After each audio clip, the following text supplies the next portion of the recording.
Pendidikan Agama Kristen SMP kelas 8. Bab 10 Hidup berkelimpahan.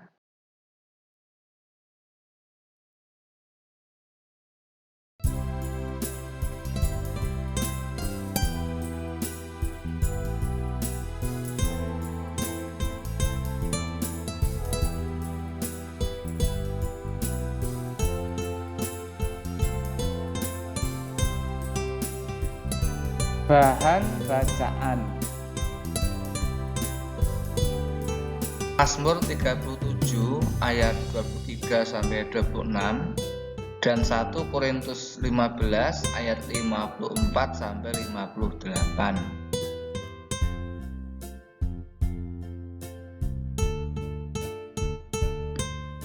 Doa pembuka pelajaran.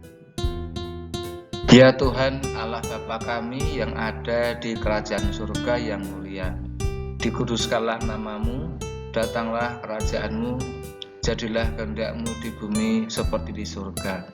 Bimbinglah kami pada hari ini, agar kami memahami kehendak firman-Mu, terutama bagaimana kami harus menghayati bahwa hidup yang Kau anugerahkan adalah hidup yang berkelimpahan. Di dalam nama Tuhan Yesus kami berdoa. Amin.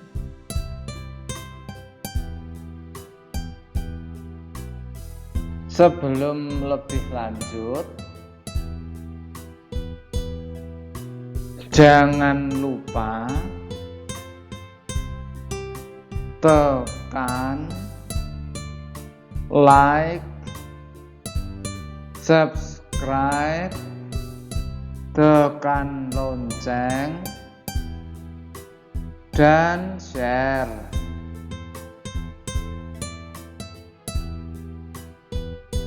Pada bab 10 hidup berkelimpahan ini akan dijabarkan dalam beberapa bagian. A. Pengantar, B. Membahas Kristus sebagai teladan, kemudian bagian C akan diberikan evaluasi, lalu D. Rangkuman, dan terakhir E. Penutup.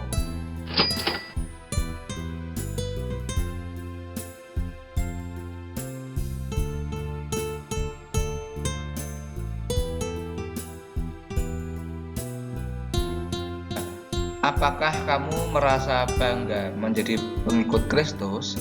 Bila kamu tidak merasa begitu, mudah-mudahan melalui pelajaran kali ini kamu menjadi lebih mengerti bahwa kamu adalah pengikut Kristus dengan hidup berkelimpahan di dalam Tuhan.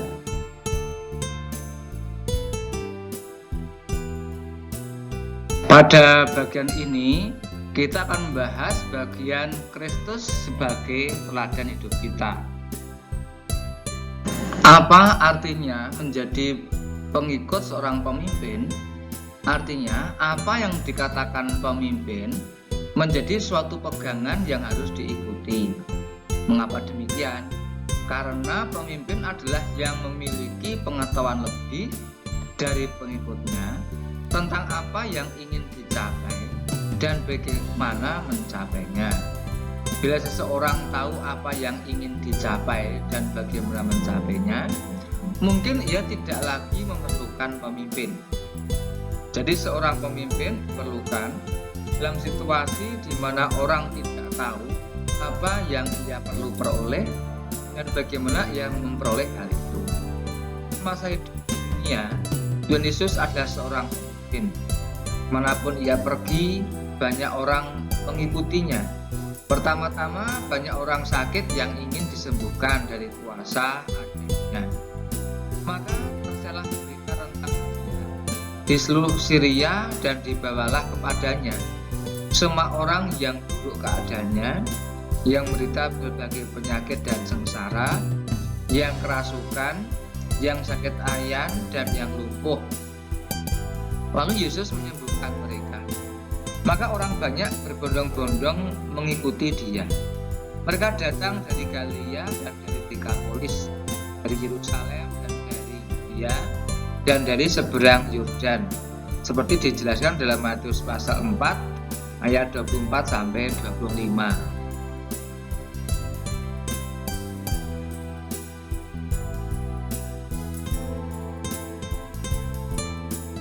Selain itu, Tuhan Yesus juga mengajarkan bagaimana seharusnya menjalani hidup agar mendapatkan makna terbaik. Bila kita membaca Matius pasal 5 sampai pasal 7, seluruh pasal ini penuh berisi petunjuk tentang apa yang sebetulnya Allah ingin agar mereka lakukan dalam hidup sehari-hari. Contohnya Matius 6 ayat 6 sampai 8 tentang bagaimana berdoa. Tetapi jika engkau berdoa, masuklah ke dalam kamarmu, tutuplah pintu dan berdoalah kepada Bapamu yang ada di tempat sembunyi. Maka Bapamu yang melihat yang tersembunyi akan membalasnya kepadamu. Lagi pula dalam doamu itu janganlah kamu bertele-tele seperti kebiasaan orang yang tidak mengenal Allah. Mereka menyangka bahwa karena banyaknya kata-kata doanya akan dikabulkan. Jadi janganlah kamu seperti mereka, karena Bapamu mengetahui apa yang kamu perlukan sebelum kamu minta kepadanya.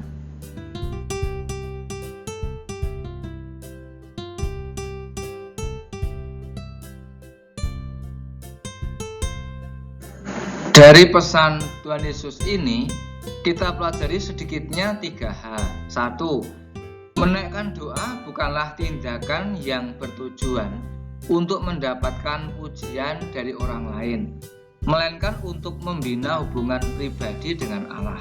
2. Isi doa kita adalah percakapan yang keluar dari hati kita, apa adanya, tidak perlu panjang lebar. 3. Walaupun Allah Bapa mengetahui apa isi hati kita sebelum kita mengucapkannya, namun Ia tetap menunggu sampai kita memintanya, yang berarti bahwa kita menunjukkan kebergantungan kita pada Allah Sang Pemurah. Bagi mereka yang ingin hidupnya sesuai dengan Allah, khotbah Tuhan Yesus ini merupakan suatu pegangan. Tidak heran bila Tuhan Yesus memiliki banyak pengikut. Kemanapun ia pergi, selalu ada kumpulan orang yang mengikutinya untuk mendengarkan ajarannya.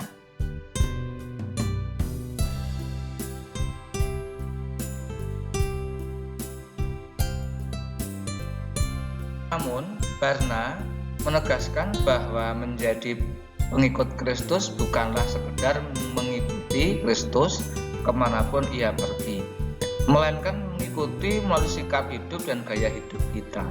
Artinya, dari apa yang kita ucapkan atau tidak ucapkan, apa yang kita lakukan atau tidak lakukan, orang lain akan tahu bahwa kita adalah pengikut Kristus yang setia dan sejati. Ini didasari oleh komitmen seumur hidup untuk memuliakan Tuhan dalam apapun yang kita kerjakan.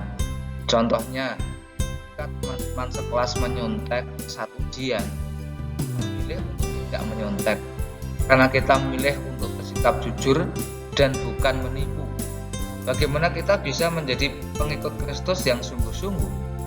Kita bisa temukan ini di Lukas 14 ayat 25 sampai 27.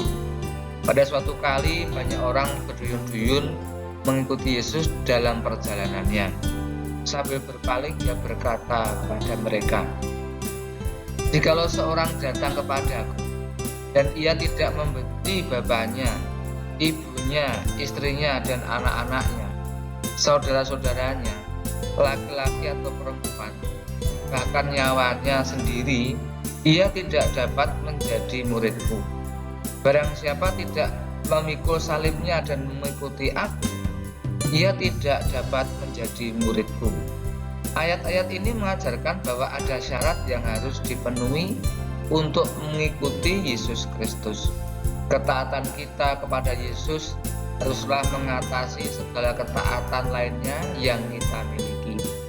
Berapa harga yang harus dibayar untuk menjadi pengikut Kristus? Ketika dihadapkan pada pilihan yang harus kita ambil adalah ketaatan kepadanya.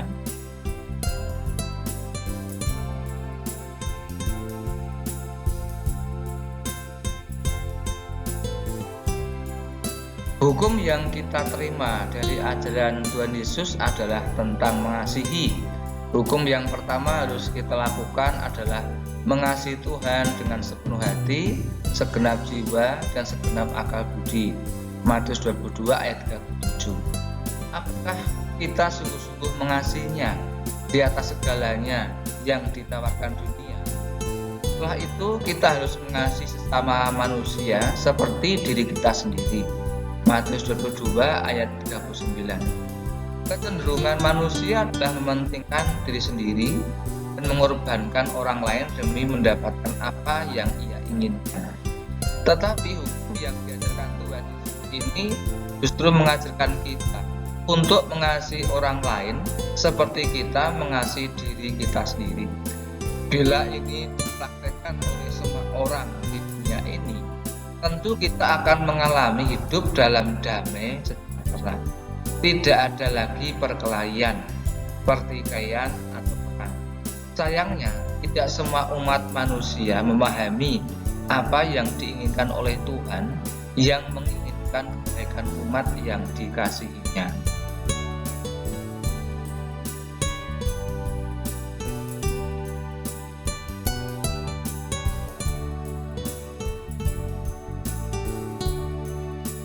Sekarang akan kita bahas apa yang kita peroleh dengan mengikut Kristus. Pertama, bahwa di dalam Kristus ada jaminan keselamatan. Yohanes 3 ayat 17 menyatakan, sebab Allah mengutus anaknya dalam dunia bukan untuk menghakimi dunia, melainkan untuk menyelamatkannya oleh Dia. Keselamatan ini kita peroleh bila kita mau mengakui bahwa Kristuslah juru selamat kita.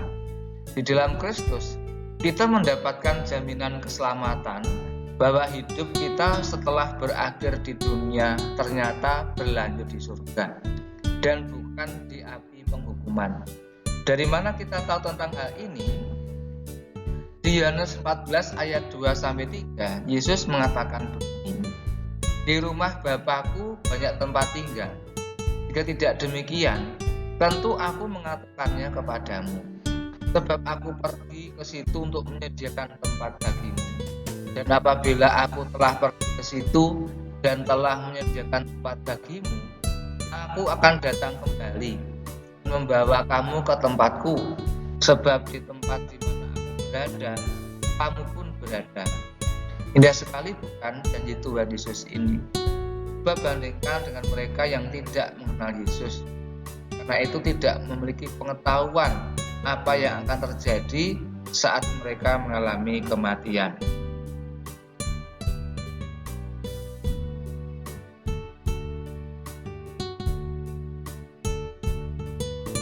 Kedua, dengan percaya kepada Kristus, kita juga menerima hidup yang berlimpahan. Yohanes 10 ayat 10 menyatakan ucapan Tuhan Yesus, pencuri datang hanya untuk mencuri dan membunuh dan membinasakan. Aku datang supaya mereka mempunyai hidup dan mempunyainya dalam segala kelimpahan.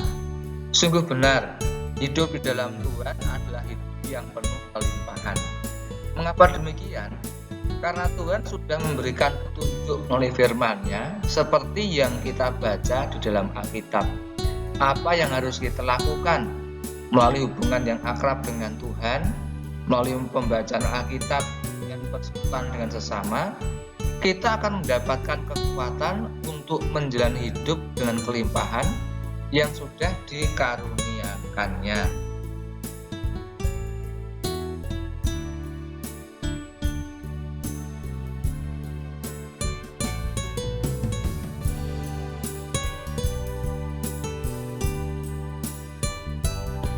Dalam Yeremia pasal 2 ayat 13 disebutkan demikian, sebab 2 kali umatku berbuat jahat, mereka meninggalkan aku, sumber air yang hidup, untuk menggali kolam bagi mereka sendiri, yakni kolam yang bocor, yang tidak dapat menahan air.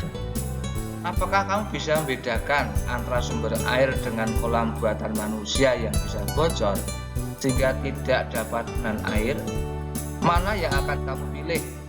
Sumber air yang tiada hentinya menghasilkan air, atau membuat sendiri kolam yang menampung air? Pernyataan ini ditujukan pada bangsa Israel Tetapi ini juga merupakan pernyataan yang sangat tepat tentang bagaimana hidup di luar Kristus. Ketika kita menggali dari janji dan kuasa Tuhan yang adalah sumber air yang tiada putusnya, mengalirkan berkat bagi kehidupan, kita menemukan kekuatan yang tiada habisnya. Namun ketika kita menggali dari sumber kita sendiri, tentu ada batasnya. Inilah rahasia hidup berkelimpahan. Banyak orang hanya mencari Tuhan karena ingin mendapatkan berkat jasmani saja. Tetapi janji Tuhan tidak terbatas untuk hal-hal jasmani, bahkan untuk hal-hal yang menjadikan kualitas kehidupan kita sungguh baik. Tidak perlu khawatir karena Tuhan selalu beserta kita, melewati berbagai peristiwa yang paling mengerikan sekalipun. Satu hal lain yang juga penting kita perhatikan adalah suatu sumber air akan menjadi berkat bila tidak disumbat alirannya. Sebaliknya, bila aliran air itu disumbat, maka semakin lama air akan semakin keruh. Karena itu, jadilah saluran berkat bagi orang lain, agar berkat Tuhan terus mengalir dalam hidup kita.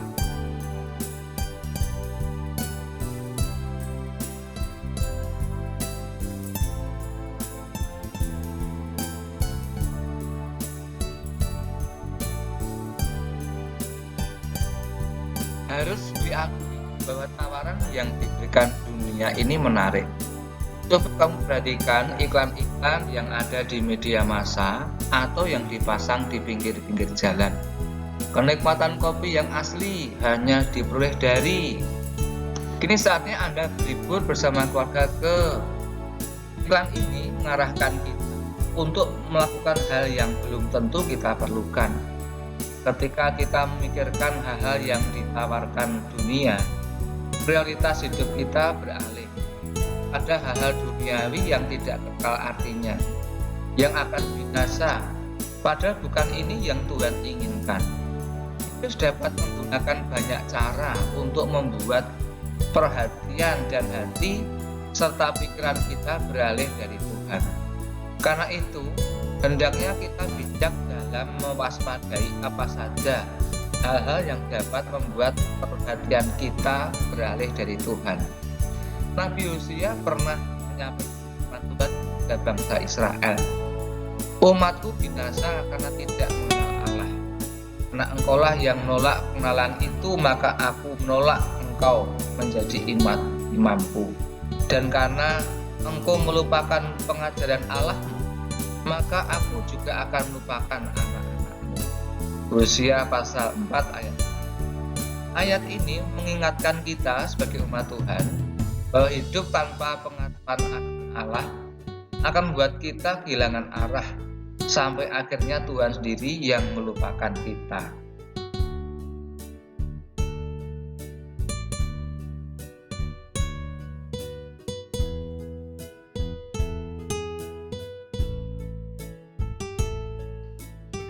Jadi, rahasia hidup berkelimpahan adalah bila kita mengasihi Allah dengan sungguh-sungguh. Selain itu, dengan menjalankan perintah-perintahnya, tahu apa yang Tuhan ingin kita lakukan serta janji-janjinya, kita mendapatkan kekuatan bahkan karunia-Nya. Bila kita membaca firman Tuhan mulai dari kitab Kejadian sampai dengan kitab Wahyu, kita menemukan banyak sekali ayat yang menjelaskan tentang Tuhan. Di sana tertulis pula mengenai apa saja sifat-sifat Allah dan mengapa Allah begitu mengasihi umatnya dan janji-janji yang Allah miliki untuk kita selaku anaknya. Alkitab bukan hanya menjelaskan tentang hubungan kita dengan Allah, melainkan juga tentang hubungan kita dengan sesama manusia. Selain hukum kedua yang disampaikan Yesus di dalam Matius 22 ayat 9, kita juga dapat membaca penjelasan lebih rinci tentang bagaimana Alkitab mengatur hubungan kita dengan sesama.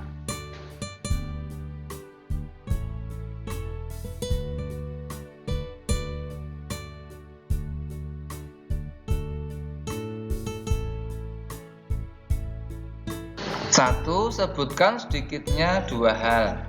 Mengapa kita seharusnya bangga menjadi pengikut Kristus? 2.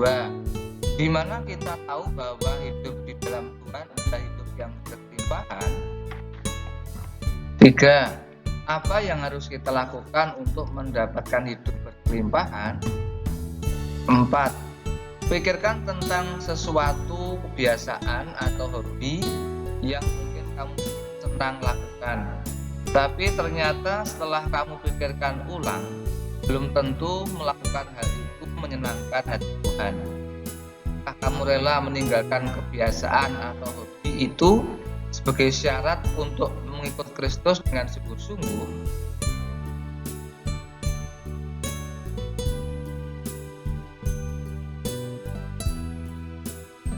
Di dalam Tuhan, kita bisa mengalami hidup berkelimpahan. Hidup berkelimpahan bukan hanya dari aspek material, tetapi juga spiritual. Kunci dari hidup berkelimpahan adalah mengasihi Tuhan dengan sepenuh hati, segenap jiwa, dan segenap akal budi, percaya pada janji-janjinya, dan mengalami kuasanya.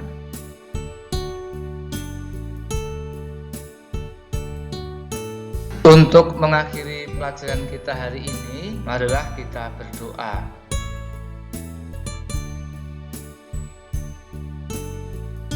Kita ucapkan doa Bapa kami bersama-sama. Bapa kami yang di surga, dikuduskanlah namamu, datanglah kerajaanmu, jadilah kehendak-mu di bumi seperti di surga. Berikanlah kami pada hari ini makanan kami yang secukupnya. Dan ampunilah kami akan kesalahan kami, seperti kami juga mengampuni orang yang bersalah kepada kami. Dan janganlah membawa kami ke pencobaan, tapi lepaskanlah kami daripada yang jahat. Karena Engkaulah yang punya kerajaan dan kuasa dan kemuliaan sampai selama-lamanya. Amin.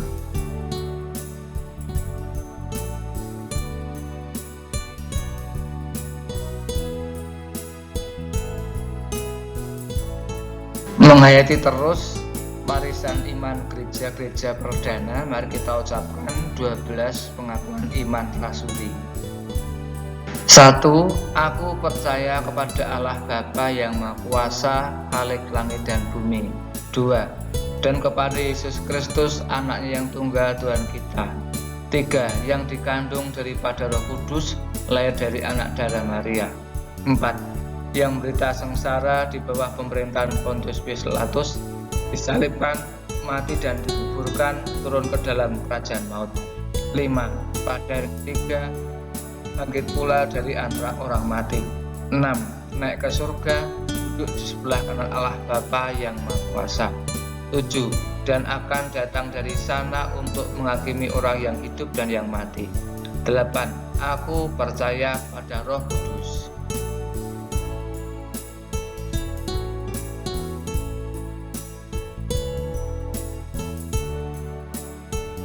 9. Gereja yang kudus dan am, persekutuan orang kudus. 10. Pengampunan dosa. 11. Kebangkitan daging. 12. Dan hidup yang kekal.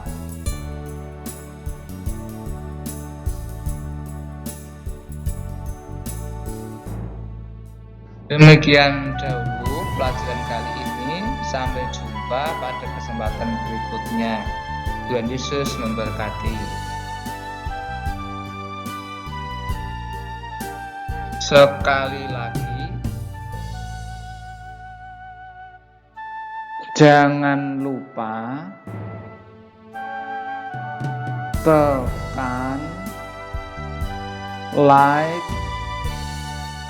subscribe, tekan lonceng, dan share.